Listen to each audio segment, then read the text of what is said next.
Bonjour, dans ce premier numéro de Si Internet nous disait tout. Alors dans ce premier numéro, nous allons traiter de cette question si on passait tous les véhicules à l'électricité. Donc premier chapitre de ce numéro, combien aujourd'hui consomme un véhicule électrique? Donc pour pouvoir le savoir, eh bien, on va déjà revenir un petit peu sur ce qu'est l'énergie. On va prendre des modèles de véhicules qu'on peut trouver donc sur Internet, voir un petit peu les données que l'on peut récupérer et voir un petit peu ce que cela donne. Donc déjà pour démarrer, quelles sont les unités d'énergie qui sont aujourd'hui utilisées? Eh bien, il y a le joule, qui est donc pour quantifier l'énergie, le travail ou la quantité de chaleur.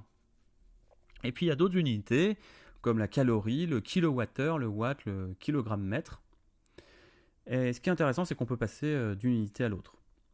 Donc l'unité qui va nous intéresser, vu qu'on veut passer à l'électricité, c'est le kilowattheure. Donc un kilowattheure, c'est 3 600 000 joules. Donc on va noter ça dans un petit tableur. Donc 1 kWh, c'est 3 600 000 joules. Voilà. J'aurais pu faire ça d'ailleurs de manière beaucoup plus propre, mais c'est pas grave. Hop, on va dire que ça c'est 1 kWh et ça c'est des joules. Voilà. Donc du coup, combien consomme un véhicule électrique? Eh bien, regardons un premier véhicule qui est la Renault Zoé. Alors, la Renault Zoé, elle est donnée pour une autonomie de 400 km. NEDC. NEDC, ça veut dire c'est un cycle en fait de normalisation pour pouvoir évaluer l'autonomie ou le kilométrage, la consommation ou les émissions de véhicules. Donc c'est un cycle normalisé. Il y a beaucoup de discussions aujourd'hui parce que ce cycle n'est pas très représentatif de l'usage réel d'un véhicule. Bon, par contre, on peut prendre cette valeur comme une valeur de référence, même si on verra par la suite que c'est pas forcément, on va dire aussi, enfin, c'est pas forcément la valeur qu'il faut garder en tête. Donc, prenons la Renault Zoé. La Renault Zoé, elle a une autonomie, donc autonomie NEDC de 400 km. Alors, est-ce que on peut avoir une autonomie, on va dire pessimiste, et une autonomie optimiste? On va dire ça comme ça. Qu'est-ce qu'on peut dire? Eh bien, Renault fournit un petit outil que vous avez vu déjà là, qui permet d'évaluer un petit peu l'autonomie du véhicule en fonction de différents paramètres. La vitesse, la température, la taille des jantes et le fait qu'on a activé le chauffage, la clim ou le mode économique. Donc si on se situe par exemple dans des conditions assez favorables, avec une vitesse plutôt de 70 km/h, eh bien, on va se retrouver avec une autonomie plutôt proche de 308 km. D'ailleurs, c'est assez cohérent parce qu'ils disent que malgré les 400 km pour le NEDC, Renault vous permet désormais de parcourir environ 300 km en usage réel. Donc pour eux, en fait, c'est plutôt 300 km la référence. Alors, comme les forces de frottement du véhicule dépendent de sa vitesse, donc plus on va vite, plus il y a de forces de frottement et donc plus on consomme d'énergie pour avancer. Si on augmente la vitesse, eh bien on voit que l'autonomie chute. Donc on est passé de 300 km à 221 km.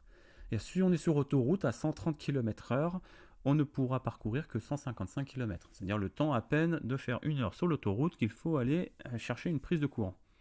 Alors se rajoute à ce phénomène le fait que si la température, donc si on repart à 70 km/h, si la température baisse, l'autonomie va se mettre à baisser parce qu'on active un chauffage, du coup, comme le chauffage est créé à partir de l'électricité, ça prend de l'énergie.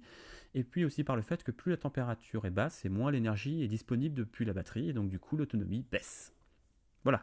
Donc du coup, si on prend en disant qu'on est en hiver, que je roule relativement sur des routes nationales, je suis plutôt de l'ordre de 220 km. Donc on peut dire en scénario pessimiste, je fais 220 km avec un plein. Et puis en scénario optimiste, qui plutôt, voilà, on va dire l'optimiste au sens plutôt réaliste, qui est plutôt NEDC, on fait plutôt 300 km.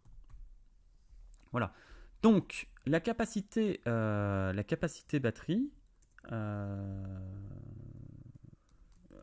donc il va dire en grosso modo la quantité d'énergie qu'on a, c'est de l'ordre de 40 kWh.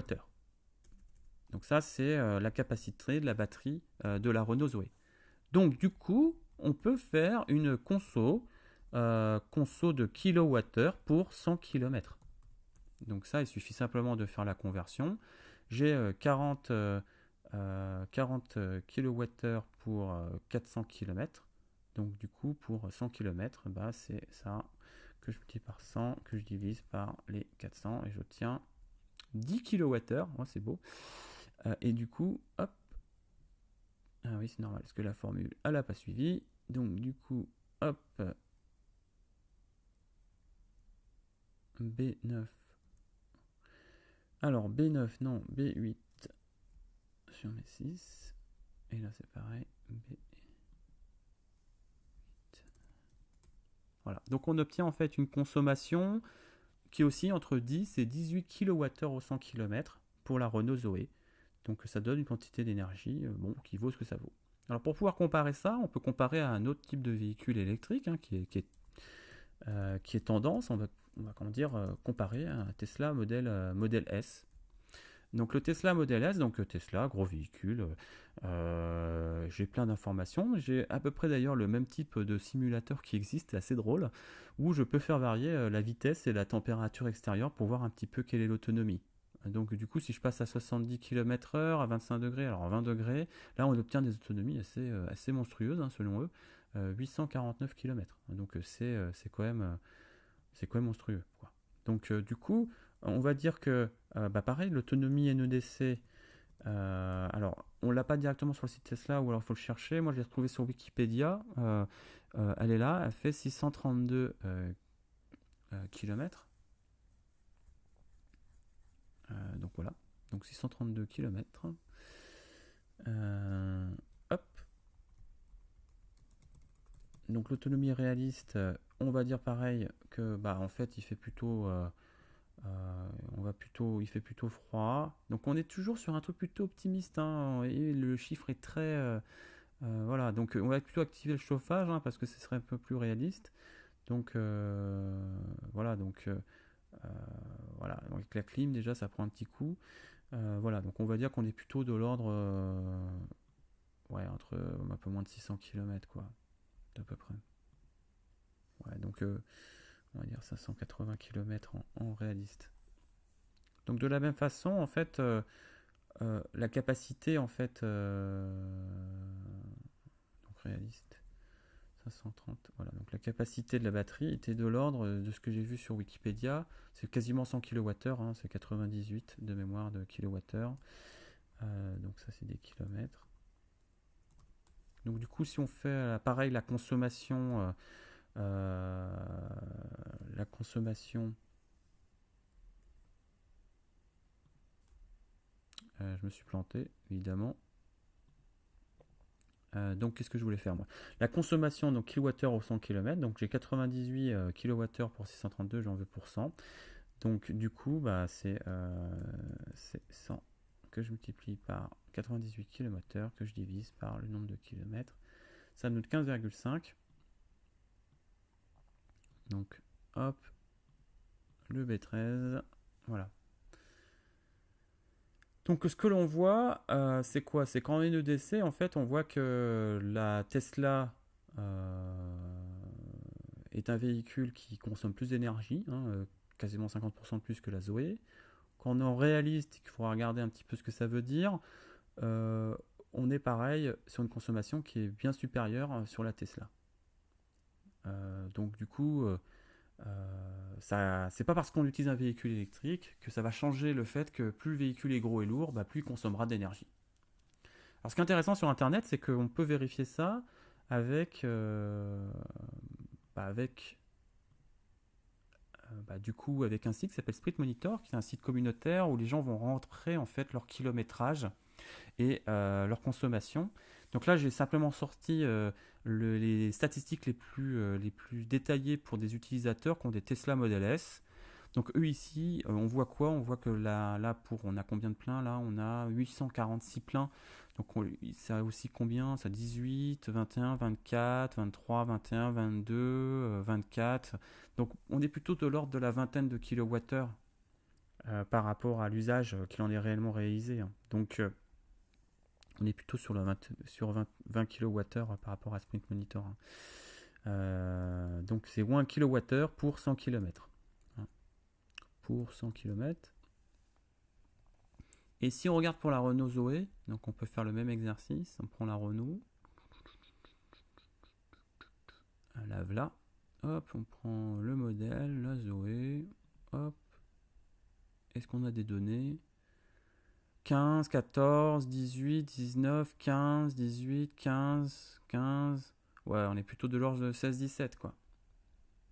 Hein, si on est... Donc on est plutôt de l'ordre de 16, 17. Donc 16,5. Kilowattheure pour 100 km. Voilà. Donc comment ces chiffres se traduisent, se comparent par rapport à des véhicules thermiques? Donc une façon de comparer ça, c'est de comparer par rapport à la Renault Clio, par exemple. Pour dire une Renault Clio diesel, et essence d'ailleurs, combien ça consomme d'énergie? Voilà, donc en fait, pour pouvoir savoir ça, on peut carrément aller demander à Renault, hein. Moi, je veux changer de véhicule, hein, donc je vais prendre une Renault, toc toc toc, une Renault Clio. Je regarde les motorisations. Les motorisations, ça me donne une consommation en cycle mixte NEDC. Pour le moteur essence le plus bas, hein, on va essayer d'être le plus optimiste, on a 4,7 litres au 100. Donc hop, on y va. 4,7 litres au 100. Donc ça, c'est des litres au 100, hein, litres pour 100 km. Et le diesel, donc après, malheureusement, c'est aussi selon le cycle normalisé. Le diesel, le plus bas, il est à 3,2. Voilà, 3,2. Voilà, alors on pourrait pousser le vice et regarder, du coup, pour les motorisations essence d'une Renault Clio, par exemple d'un modèle récent, hein, 2015 à 2017 par exemple. Est-ce que j'ai des véhicules? Voilà, donc là on est sur de l'essence, on est plutôt sur des consommations moyennes de 7 litres 35. Voilà, donc moi je rigole beaucoup, hein, donc en réaliste, c'est plutôt 7 litres 35, hein. La blague. Et puis, alors c'est toute motorisation, alors forcément, voilà, et donc si on prend les diesels, hop, les diesels, en usage réel, c'est plutôt 4 litres 82.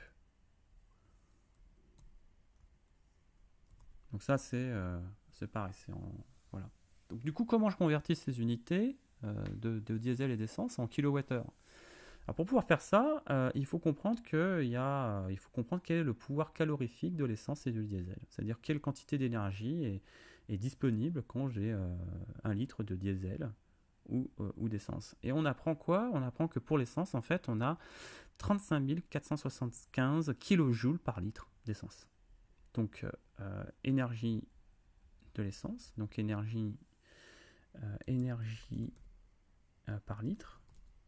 Donc on a pour l'essence 35 400, 35 000 combien? 475. 475, donc là on est sur des kilojoules par litre, hein, donc kilojoules par litre. Et pour le diesel, il y en a 38 080, le diesel a plus d'énergie par litre. 38 080. Voilà. Donc du coup, si on fait la conversion, on sait qu'un kilowattheure égale 3600, 3 600 joules. Donc du coup, si on veut convertir, donc du coup, je divise. Donc je prends ça, que je multiplie par 1000 pour avoir des joules, que je divise par ça, et ça me donne 10, là j'ai un problème d'unité là. Ouais.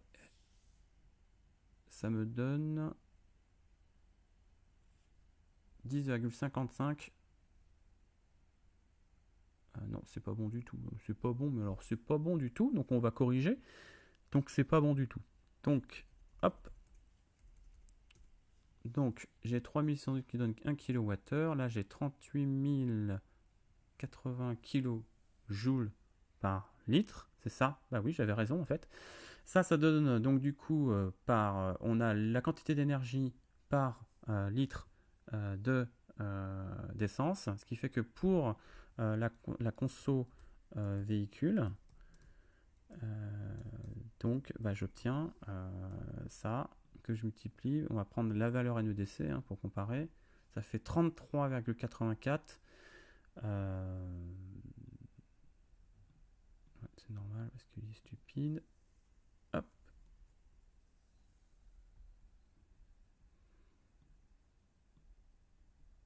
Voilà. Donc si on reprend les valeurs NEDC, la Clio essence, elle consomme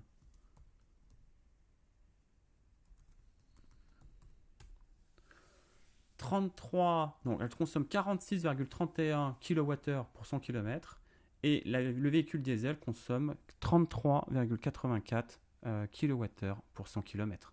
Donc en termes d'ordre de grandeur, pour la Clio, si on compare par rapport à une Renault Zoé, on se rend compte qu'en fait, un véhicule thermique, ça consomme beaucoup plus d'énergie. Alors pourquoi ?